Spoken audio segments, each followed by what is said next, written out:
.96.7 TSA FM. There is Sarah Barillas at 7:21 here on a Friday morning at the Morning Brew. It is Friday Morning Live. This rain ending, I think it pretty much has outside our studio windows. We'll have I know it's going to have a weird weather day, but that's how we roll in this corner of the world. Rain ending, we'll get some partly sunny skies, and then we watch the temperatures drop into the low 20s. Thanks, Mother Nature. 55 degrees in Greenfield, 54 in Keene. Right now, 52 degrees outside our waterfront studios. And our very special guest this morning, Norma Hardy. She said I can call her Norma. I don't have to call her Chief for the next 90 minutes. Though that would be kind of cool if I could call you Chief. You can call me Chief if you want to. Yeah, you know, it kind of does sound cool. Hey, Chief. I'll call you Norma. Norma Hardy is here, Chief of Police for the Brattleboro Police Department. Oh, where to start with you, Norma? All right. Brooklyn in the house. Bed-Stuy represent. Let's talk about where you were born. I was born in Brooklyn, New York. That's right. Yeah? Brothers and sisters? Yes, I'm one of 10. 10? Yes. And what was that like? It was interesting. A lot of different personalities in the house. And now, in the chronological order, where in the 10, where were you? I'm the youngest girl. Oh, you were the youngest. So how did that go? Pretty good. You know, I was the one that once they hung out with my brothers. So you had your good. brothers were looking out for you? Always, yes. And what was that like growing up? Was that sometimes a little too much, or did you appreciate having your brothers looking out for you? I absolutely appreciated it because I was always very outspoken. You mean independent? That too. Yeah? Yes. Yeah. So you got brothers, 10 siblings, Yes. and holidays must have been wild, huh? During the younger days, yes, and then everybody started to go out on their own and live in different areas. And where did you go to high school? I went to Erasmus Hall High School in Brooklyn. And tell everybody about Rasmus Hall. What is that known for? See, I know what that's known for. Tell everybody what Rasmus Hall is. Erasmus Hall was actually an annex to the School of Performing Arts in Manhattan, so we had our own performing arts program. So that way, children that lived in Brooklyn didn't have to travel all the way to Manhattan to be in those classes. I studied music composition.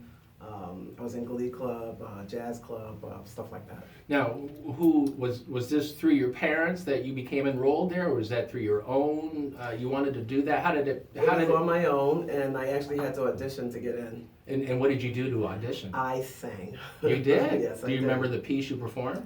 It was from Don't Bother Me, I Can't Cope. It was one of the songs from that. And obviously it must have worked, right? Yeah, absolutely, yes, because I got to go and it was great and wonderful, and I still have friends from those days. I was gonna ask you, what's that experience like as you're going through that school? Because obviously everybody's creative and. Yes, we did. We danced in the halls, just like if you've seen in the movie Fame, you know.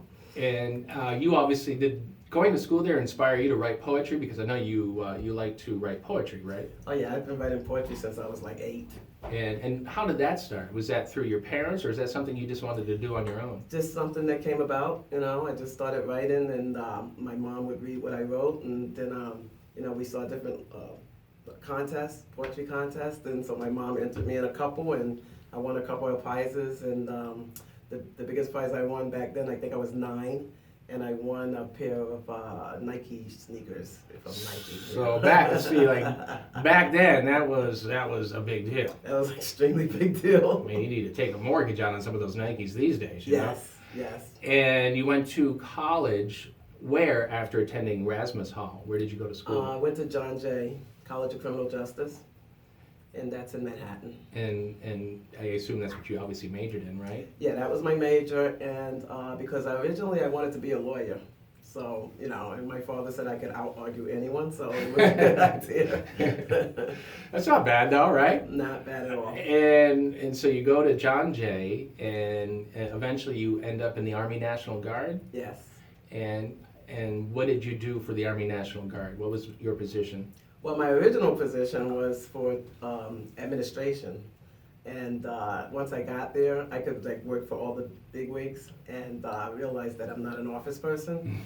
So I changed my MOS and asked them to teach me how to drive trucks so I could be on the road. So that's what I did. I drove trucks. You always had a plan going on. Always, always. You know, I'm not one to sit in an office. No. I was going to say, even at a young age, it sounds like you're planning the next stage. You always have something going on, right? Yeah, that can be a good thing or a bad thing, I guess. Because I'm like, you know, I gotta be moving.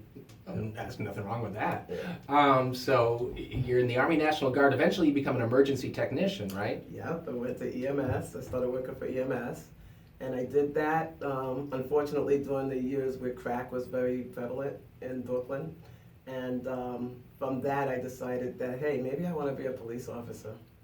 That's So- an interesting transition to make right there. Well, I work close, you know, so hand in hand with police every day, and you know, and then it got to the point where I was actually being attacked where I was working, and I was like, you know, I think I want to be on the other side of this. So Now, being exposed to, at the time, and I think we're talking, you know, when that crack situation was really bad in New York City, the mid to late 80s. yes. And did you want to make a difference? Is that why you joined the police? Oh, absolutely. Yeah. You know, I always felt protective. I always had a protective nature, and you know, I just thought that I could do more of it if I actually joined the police department.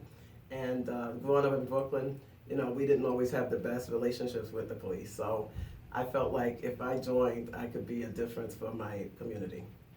And what was the reaction of your parents when you explained to them that that's what you wanted to do? Oh, they were ecstatic. Oh, they were? My father, born in the islands, and you know, supporting his entire family and bringing his whole family to America. So he was always a hard worker. And my mom, she just was like, "Oh, if that's what you want to do, you know, then go do it." And when you say the islands, which? Trinidad. Nice. Yeah. And when did your parents come to the United States? Well, my father came to the United States, and he met my mother in the United States. My mom was from North Carolina. So, you know, and then they raised all of us in Brooklyn. Wow, 10 of them. Yeah. 10! That's amazing, 10. Norma, we're not even scratching the surface yet here. We haven't even got into you joining the police and Port Authority. We're going to get to all of that. Our guest today, Norma Hardy from the Brattleboro Police Department. So honored and humbled that she is here today, Friday Morning Live, brought to you by Hubbard Breeders of Walpole. It's 7:28 here at the Morning Brew. On 96.7 TSA FM. And scene.